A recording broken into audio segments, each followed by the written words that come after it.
Bienvenidos a La Paz en Foco, el programa del Centro de Pensamiento y Seguimiento al Diálogo de Paz y Unimedios de la Universidad Nacional de Colombia. Hoy, y a pesar de que estemos en esta situación de cuarentena, de excepcionalidad por el tema del coronavirus, hemos querido, con el apoyo técnico de Unimedios, seguir con nuestros programas de La Paz en Foco. Y justamente hoy queremos dedicar el programa a mirar qué pasa con el tema de la movilización social, de las posibilidades de paz, en un contexto evidentemente muy complejo como el que está viviendo el mundo contemporáneo con esta pandemia. Voy a pedirle al profesor Carlos Medina y al profesor Marco Romero, dos destacados colegas del Centro de Pensamiento, quienes son hoy nuestros invitados, que para empezar nuestro programa nos hagan de manera breve una panorámica de cómo ven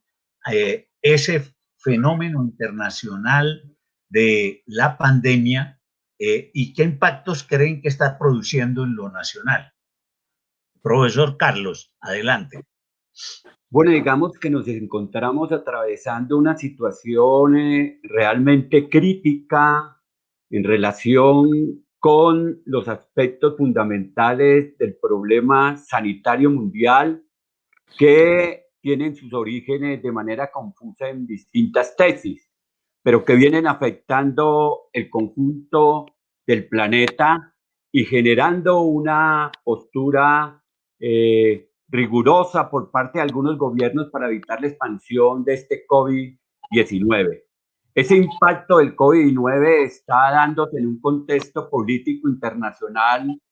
con unas características particulares en términos de las disputas que se vienen presentando en relación a las relaciones entre China, Estados Unidos, la interferencia de Rusia, el mismo proceso que se viene dando en Europa en relación con el comportamiento de la Comunidad Europea, en relación con su unidad estructural y lo que significa este cierre de fronteras y este cierre de apoyos solidarios para poder enfrentar la pandemia, o lo que está pasando en América con las posturas, por ejemplo, de AMLO, de Bolsonaro, del presidente Trump, el presidente Lenín Moreno, que han generado una situación crítica. Y todo eso impactado con los precios del petróleo, la caída de la economía, la amenaza de recesión, la falta de liquidez del sistema financiero y otros fenómenos que impactan la vida cotidiana de los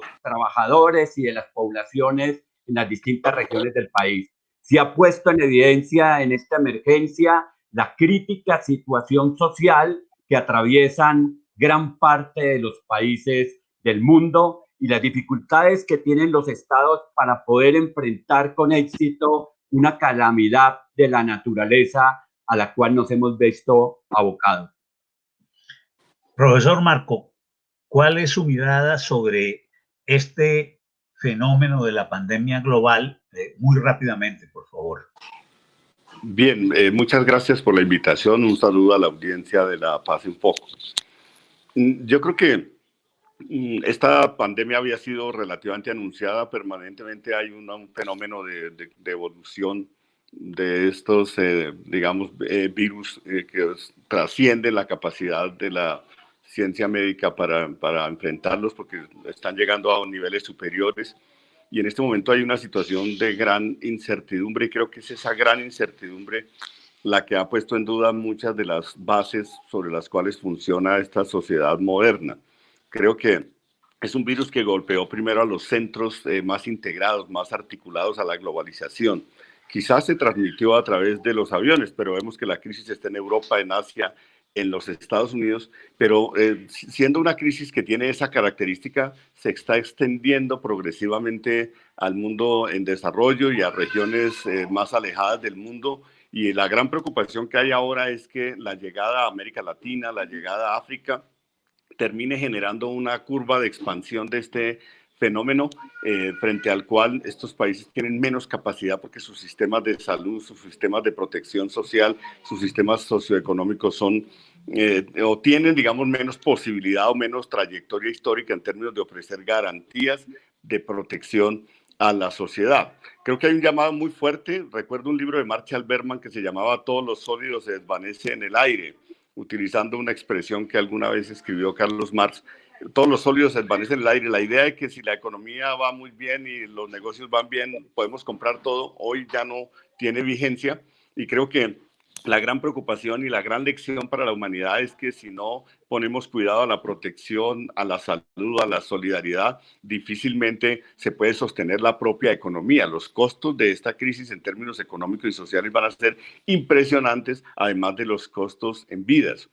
Y sobre la situación de Colombia,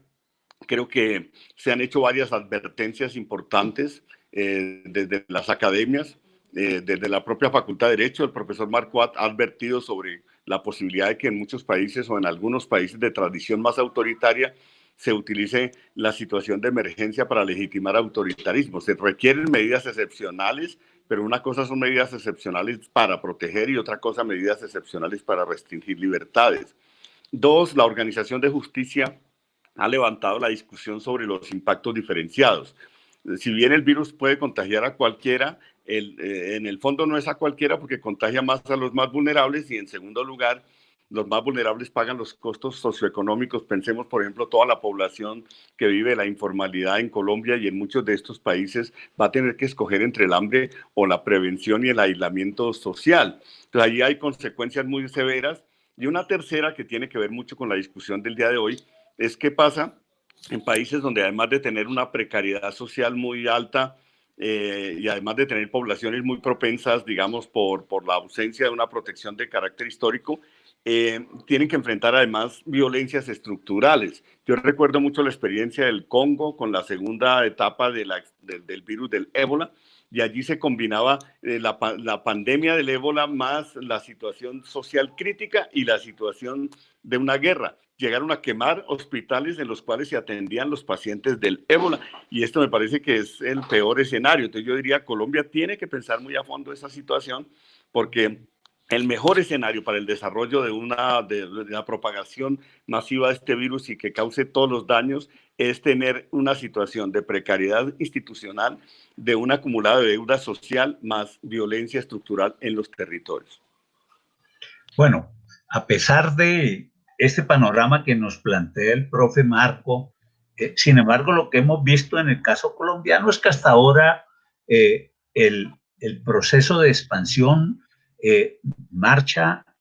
dentro de unos parámetros relativamente normales, si se quiere, mejores que en otras sociedades. Pero yo quisiera ahora plantearles a los colegas, al profe Carlos y al profe Marco, ¿cómo vemos el tema de movilización social de demandas de sectores sociales, de líderes sociales, de los temas de la reincorporación de los miembros de FARC en este contexto en Colombia? Adicionándoles, por supuesto, un elemento que es muy importante tener en consideración, y es ese llamado que hizo el secretario general de Naciones Unidas, Antonio Guterres, a todos los conflictos para tratar de llegar por lo menos a ceses de fuego transitorios. ¿Cómo ve ese escenario, profe Carlos? Bueno, digamos que no hay nada peor en el desarrollo de una situación de pandemia, de que la guerra se continúe dando y se produzcan ese tipo de bajas a las cuales estamos acostumbrados en un conflicto como el colombiano. Es necesario que todos el interés social e institucional, que todos los esfuerzos del Estado se centren fundamentalmente en atender la pandemia y se puedan disponer de las fuerzas y de los recursos que tienen en ese único aspecto.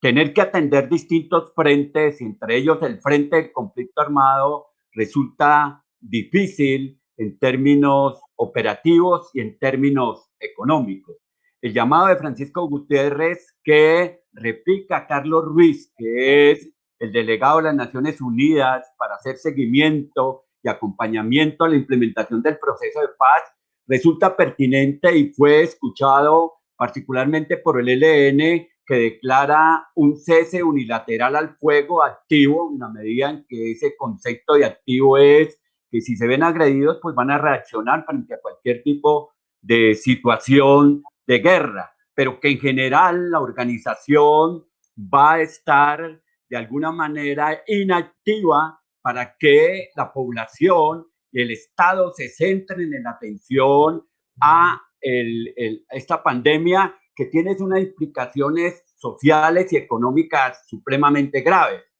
El movimiento social se encuentra en stand-by y se encuentra en stand-by porque las medidas de restricción a la movilidad pues impiden que el movimiento pueda moverse más allá de las redes. Lo que no está en stand-by y resulta supremamente grave es el hecho que las organizaciones ilegales del paramilitarismo, tanto el paramilitarismo articulado con los grandes propietarios de tierra, como el paramilitarismo organizado en torno a la economía del narcotráfico, como el paramilitarismo que funciona en términos de la institucionalidad del Estado, continúe produciendo asesinatos de líderes sociales, defensores de derechos, reclamantes de tierra y de la gente que está dedicada a la sustitución de cultivos.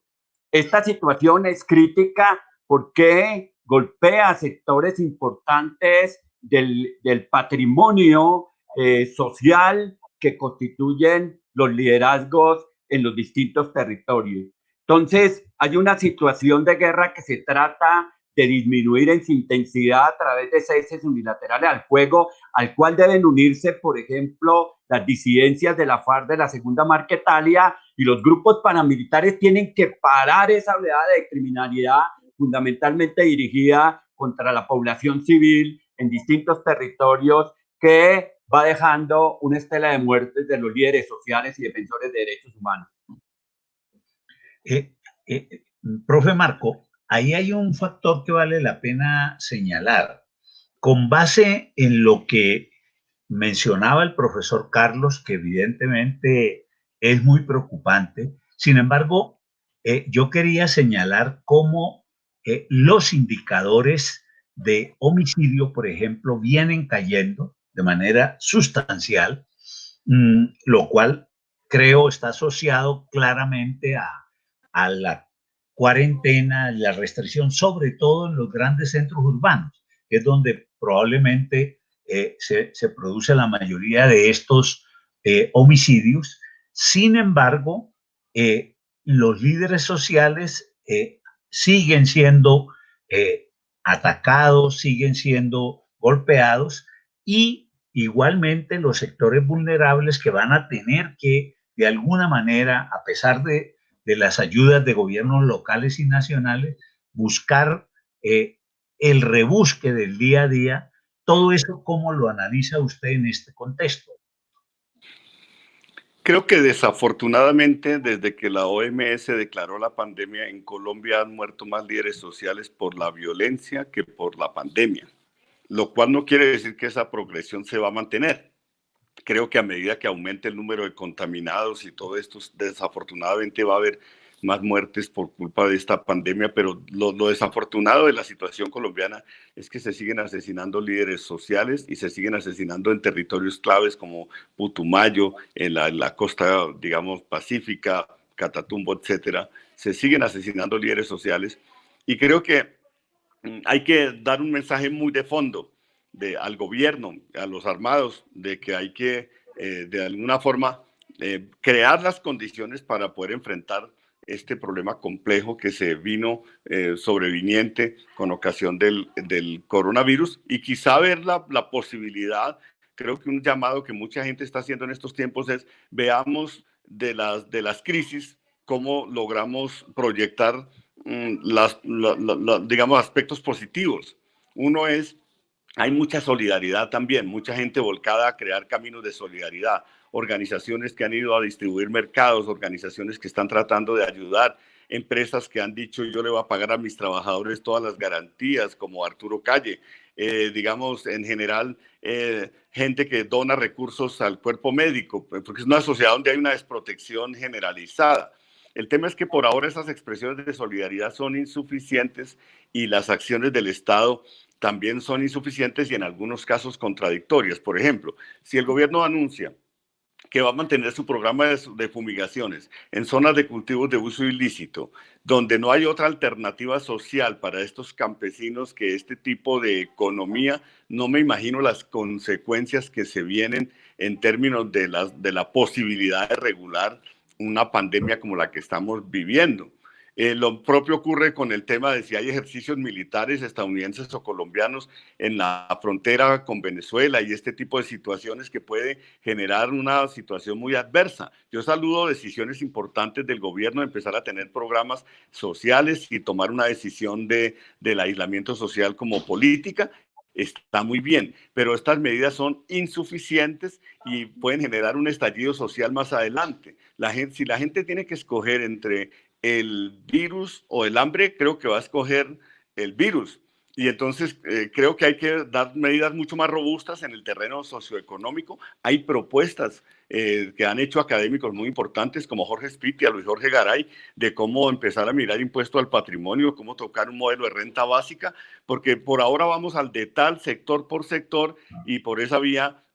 vamos a un ritmo supremamente lento respecto de la necesidad. Y en segundo lugar, me parece que es muy importante tomar los anuncios que se han hecho, apoyarnos en la decisión de la tregua del ELN, en la decisión del gobierno de Colombia de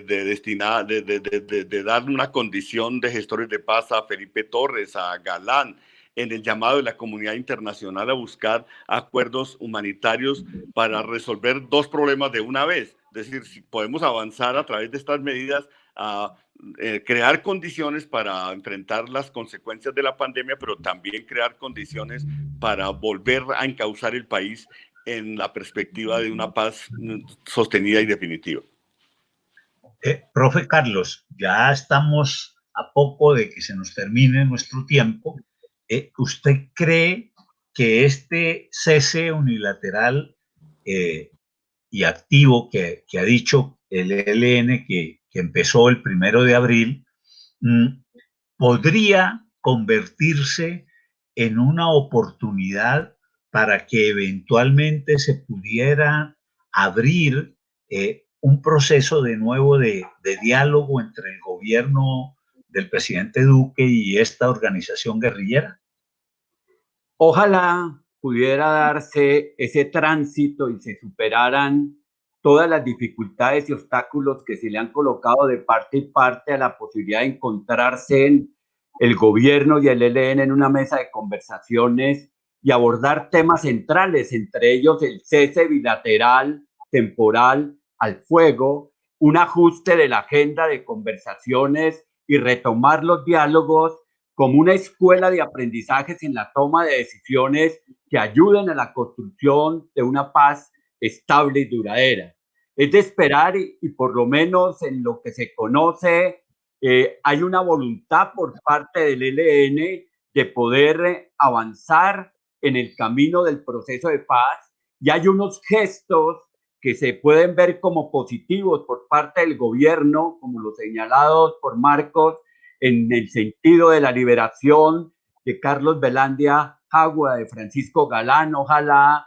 de Juan Carlos, el vocero del ELN, y de la posibilidad de que una comisión del gobierno nacional se desplazara a Cuba, se levantaran las restricciones a Cuba, no se hicieran las solicitudes, tradiciones de la delegación de paz, se retomara una primera conversación de intercambio de ideas sin ninguna prevención y se pudiera llegar a un acuerdo básico en términos de retomar el proceso de paz,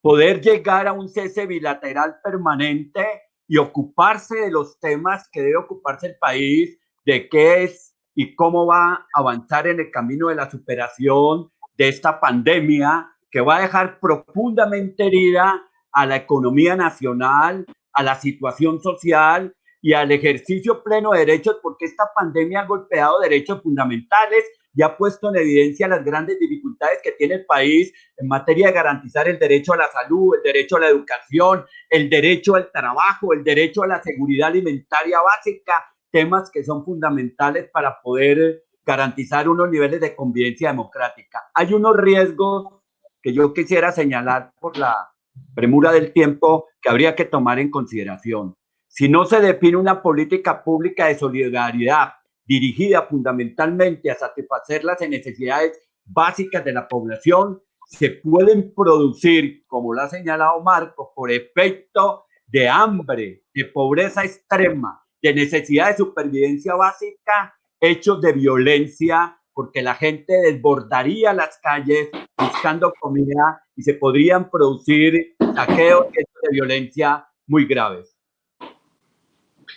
Bueno, creo que desafortunadamente el tiempo se nos terminó. Yo quisiera terminar diciendo que ojalá estos gestos que se han señalado, tanto del ELN como del gobierno, sean realmente la posibilidad de que, como se ha dicho muchas veces, se pudiera transformar una crisis en una oportunidad para el país de empezar a transitar un proceso de conversaciones con la insurgencia del ELN y obviamente que eso a su vez y posteriormente se expanda a otros grupos armados con los cuales habrá que llegar a distintas fórmulas.